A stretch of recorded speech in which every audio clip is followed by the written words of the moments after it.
Hey guys, welcome back. Things are going pretty good with the monk. If you're new to my videos, I've only been playing with the monk really a few weeks now. I played around with it a little bit in the past, but I've actually been playing with it a lot more in earnest now, and progression is a lot easier with the monk than I'd say it was with the wizard. I mean, I can do level 50 rifts with 7 or 8 minutes left. I mean, that's the difference between progression with the monk and the wizard. I've already done a couple of level 55s with the Shenlongs, because the Shenlongs was the thing that I really enjoyed playing with, but I was just found that survivability with the Shenlongs is a little bit more precarious, because you're having to hit the enemy in order to do damage. So it does kind of lead you into a few situations where you've got to move around a lot quicker and pick and choose your fights, because if you're standing there in the middle of a load of laser beams and acid pools, things don't go particularly great. But the 7-sided strike exploding palm monk is a lot more flexible, and definitely survivability is much better, because I mean the belt itself, I'm sorry I left this bit on because it's just a lot of, since the update I've noticed a lot of the elite mobs have these shields, and they're just immune to damage. It really pisses me off. I know you've got to just kind of bypass them and get on and do something else, but it's like you just don't want to watch them survive, do you? You've got to kill them, and then it's that immunity that's really bugging me on some of the elites at the moment.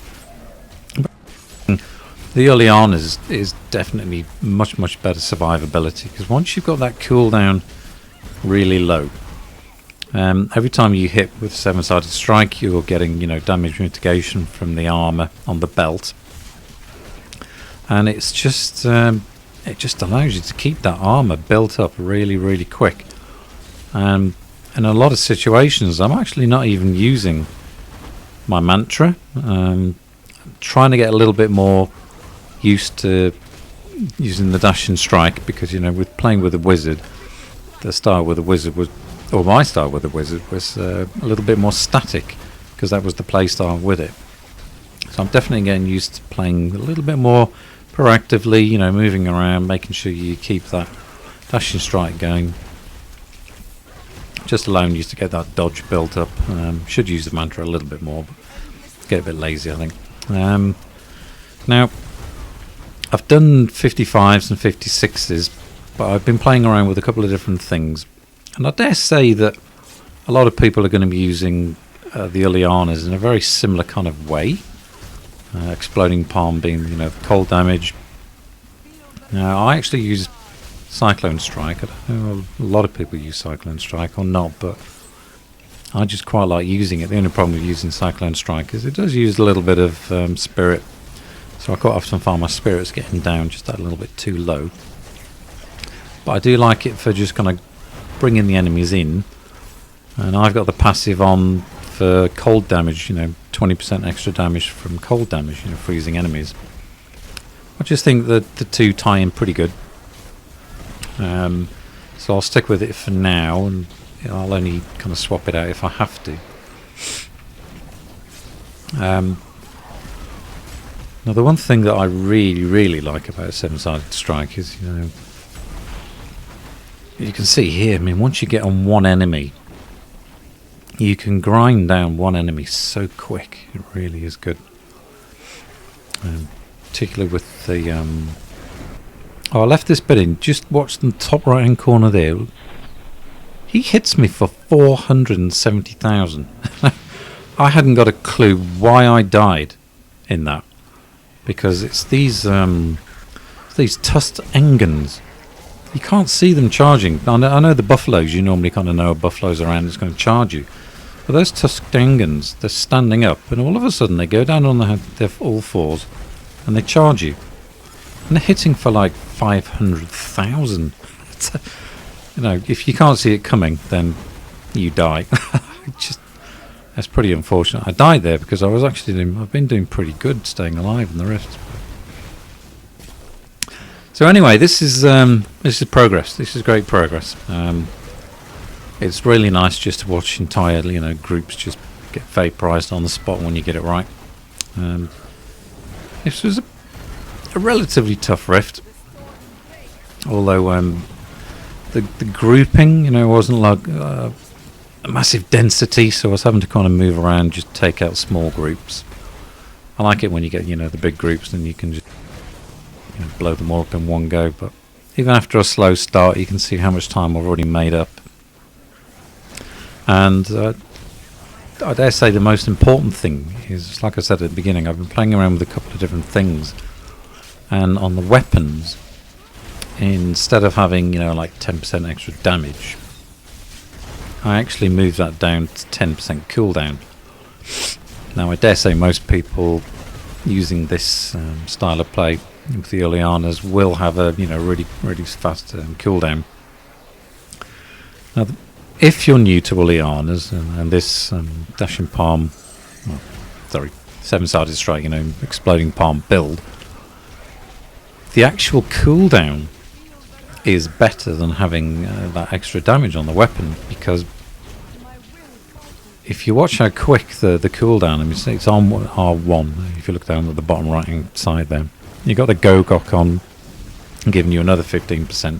So in some situations where you get the Gogok built up, you know, the cooldown comes right down, and you can literally go in from one 7-sided strike, a couple of seconds, and then it's up straight away. So not only is it doing, you know, helping you keep your armor up, but the sustained attack is really quick, and therefore I actually found it much better than having the damage. I did a couple of test runs on like level 50 rifts, and so I was saying them, and I did one with 7 minutes left, purely because of the speed that you're actually hitting. And when you've got enemy grouped up in big groups, you know, you're just constantly smashing them down, because the exploding palm doing a huge amount of damage. It's over. It's just 10,000 at least, isn't it, when they go off? So I definitely recommend having cooldown. Now, the two weapons I've got, my fist weapons at the moment, are very low in damage. Very low. So, I mean, the fact that I can do level 55s, I'm pretty shit one. This is a really shit rift, actually. It's not the best.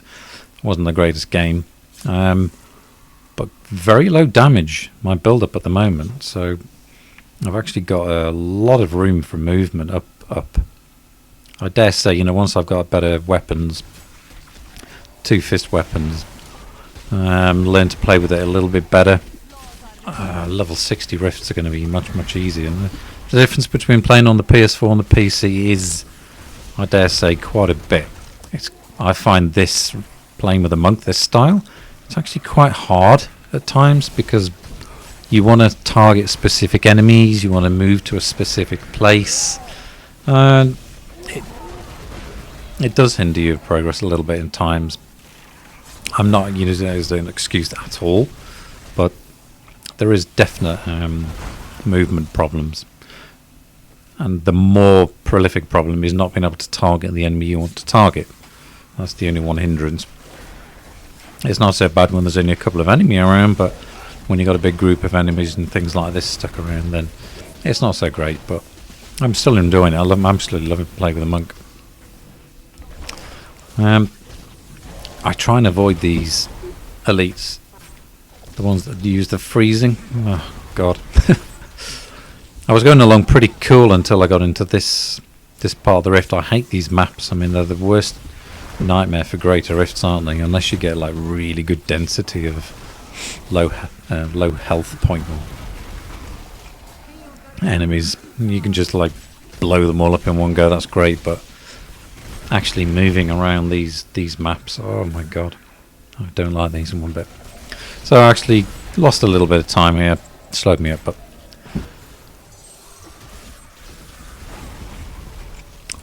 but hey, so I mean, you can see here these things. Another one of them's got immunity, but you can take them down pretty good. Once you've actually isolated them, the speed that you can take these things down is just ridiculous. 7-sided strike does so much damage to one target, and when you've got Bane of the Stricken on, so I mean, obviously it's a pretty standard setup, you know, Bane of the Stricken. I've got to go swiftness on just to add a little bit faster primary as well, because I mean building up your spirit at times is quite important, but it's getting that cooldown. As long as you can get that cooldown on as well, and it's pretty important. Bane of the Trapped is obviously going to be the one that, you know, everyone's using, because I mean that's a massive amount of damage you lose if you don't have Bane of the Trapped on. But Bane of the Stricken, yeah, once you've isolated like elite enemies and Rift Guardians, it's, I mean, it really is a fantastic gem to be using with the monk. And it's like with the Shenlongs, you know, when I'm watching a video back in slow motion with the Shenlong, when you've actually got your spirit generation at top and you're hitting the Rift Guardian, and I was just hitting them for, you know, like 3, 4, 5 million, and it takes them down pretty quick. So it's yeah, it's good. I think what I'm going to do is I'm actually building another moment. Hasn't been anyone online to help me power leveling up, so once I've got the other monk done, I'll have a Shenlong monk and the Uliana exploding palm monk, and I'll start using those two together, and I'll upload another Shenlong monk, because I found one build that is just such ridiculous fun to play with. It's all about ultra speed. You can actually get your speed of hitting up to about fourfold, 4 times, you know, and it's just incredibly good fun when you get the right riffs, using epiphany and stuff, and you just go around pasting the crap out of enemies so fast. It's awesome fun. So I'll work on that video once I've got this other monk done, and I'll upload it as soon as I can, because it's just brilliant fun to watch. So here you'll see there aren't many Rift Guardians that I fear now. I dare say that because I'm using the cold damage and freezing it. My follower has also got Azarath on, so he's got a 22% chance of freezing as well. So I prefer the Azarath purely because it, you know, for single targets and things like that. But because the Rift Guardian's getting frozen as well, I mean, you can pretty much keep most of them on the spot, and you take them down so quick. Even the ones with the high health points, you can really take them down pretty quick. So there you go. It's getting good. A lot of the gems now I've got over level 50, so I'm building those up slowly. Took a lot of time to get them going because I've been using so many different ones. But the most important ones are built up. I got the Esoteric on there. That's now over rank 50. So survivability when I'm playing solo or with other people, in a group, I'll probably stick the Esoteric on just so I can get a little bit more survivability. So there you go. You can see there the Lion's Claw. It's not hugely damaged, and the Fist of Aztarak really, you know, they're both quite low in damage. So once I've got the Ancients on there, everything else is pretty standard. Focus and Straight, Uliana's, the binding belt really gives a lot of good damage mitigation, and a pretty good Hellfire Amulet. And the Gungo was a really good drop actually. It got a really nice ancient drop. It's got high resistance and everything else. So. But Assimilation is pretty good. It just adds that little bit of extra damage. And now you can see I'm using the Relentless Assault. I like being able to, you know, use that extra 20% damage on small groups and even the single groups. When you get the elites, you just kind of use Cyclone Strike, you know, and freeze them. So I say the Guardian's path's been pretty good as well. That extra chance of dodging, I'm finding that quite good. It's probably one of my preferred setups now.